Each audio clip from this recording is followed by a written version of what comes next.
A few weeks back, James was sitting down to dinner with a few of his designer friends, and they got to talking about an open-world game one of them was working on. As they talked, they ended up discussing how they each conceptualized open-world design. Today, we're going to go over the same problem, because it lets us talk about something we rarely get to discuss. The fact that sometimes, when designing, the most important thing is how you conceptualize the problem you're approaching. People can approach the same design problem and choose to solve it in radically different ways, depending on their perspective of the problem, which in turn results in radically different games. If you think of jumping over a pit as being about precision, you get Super Meat Boy. But if you think about it as being about speed, you get an Endless Runner. If you view action RPG combat as a way to make the player more connected to the character, rather than seeing it as a way station between moments of character development, you get Demon Souls instead of Fable 3. So it falls on us as designers, when we have the luxury, to examine our premises before we dive into the thick of the actual design process. So, open world games. There are at least two fundamentally different structures for thinking about how to construct an open world game. You can conceptualize it as a game made up of towns, dungeons, and open world encounters, or you can conceptualize it as a game made up of modules in the old D&D sense. In the first structure, you build out towns, dungeons, and encounters, and then you slot them into the world as they fit. In the second structure, you compose the world as a patchwork of loosely defined areas that each have their own adventures running through them.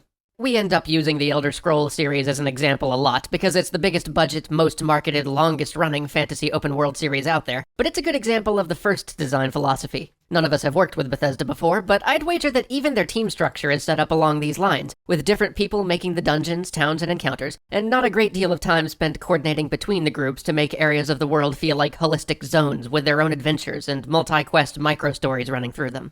Baldur's Gate, on the other hand, is an excellent example of the second design philosophy. Because the game itself is coming from a D&D pedigree, it makes a lot of sense that they look at open-world construction in this manner.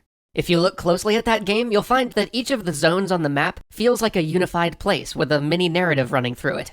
Personally, I feel like the second approach gets you a stronger result, as it lends itself more toward interesting encounters rather than simply hack-and-slash combat problems. It creates a framework that allows designers to craft a strong narrative in an open-world environment without losing the freedom of exploration that's so essential to open-world design. Of course, the problem with the module approach is that it's a bit tougher to pull off from a production standpoint. First, you have to organize your teams so that they're working together on entire zones, which requires a lot more communication and a lot more management overhead. Second, it means while you may be able to salvage some stuff here and there, you are a lot more likely to have to completely scrap a bunch of work if one of the teams falls behind, or their area just isn't coming together. This method also creates two design challenges for you. First is the obvious fact that creating holistic micro-adventures requires more work from your designers. The alternative of simply creating the constituent parts of those adventures, the dungeons, towns, and encounters, and then scattering them about the world, doesn't require as much design staff. The second challenge is in how you delineate the boundaries of those adventures within an open-world framework. Baldur's Gate took the technologically necessitated but also simpler design approach of simply dividing the world into separate zones. They had boundaries between these zones, and whenever the player crossed them, the game would pause to do a bit of loading. This gave them an easy way to delineate the module or adventure space. That is much harder to achieve with the Elder Scrolls Seamless world. Dark Souls 2, which feels less like an open-world game to me, but I've had enough people insist to me that it is that I'll use it here. Anyway, Dark Souls 2 also creates clear zone delineations, but they do it through visual aesthetics, and by having the zones actually all be spokes off of a central hub rather than a truly free roaming space. Dragon's Dogma, on the other hand, provides a more module-based experience than Skyrim within a true open world by having its content seemingly designed as areas rather than as pieces. It's basically an Elder Scrolls type of game with a more Baldur's Gate-esque module philosophy for their open world design, but even they didn't truly go all the way in creating the module-like feel of old Black Isle games. Instead, they settled for giving each area a unique sense of theme, tone, and design, but eschewed the series of quests and encounters that would make each area a small adventure in and of itself, with its own story to tell.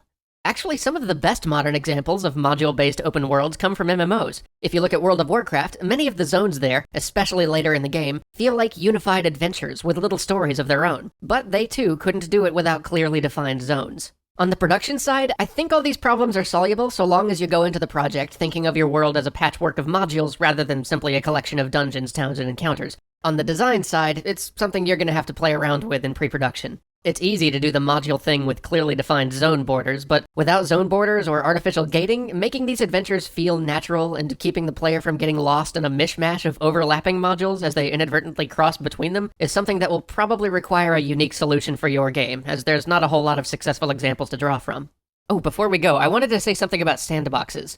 Often we seem to use the terms open world game and sandbox interchangeably. They're actually not, though. Sandbox games are games where you, the player, create part of the fun yourself by playing around within the world the game presents you. Games like these may benefit less from module-based design, because it's not simply the adventure itself that makes these games engaging. It's also in finding new areas to mess around in, and new ways to play with the systems the game gives you. Grand Theft Auto games get more mileage out of just building cool bits and socketing them into their world than a lot of fantasy open-world games. Because in GTA, a well-placed ramp is a new toy for you to experiment with. You could spend hours trying to use it to land your car on an impossibly high building, or just enjoy throwing cars off it and laughing yourself silly. Whereas a random troll camp in an open-world fantasy game simply can't be played with in the same way.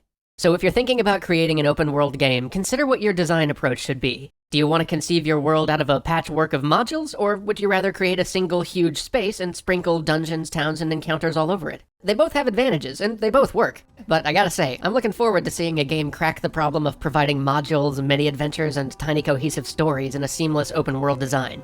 See you next week!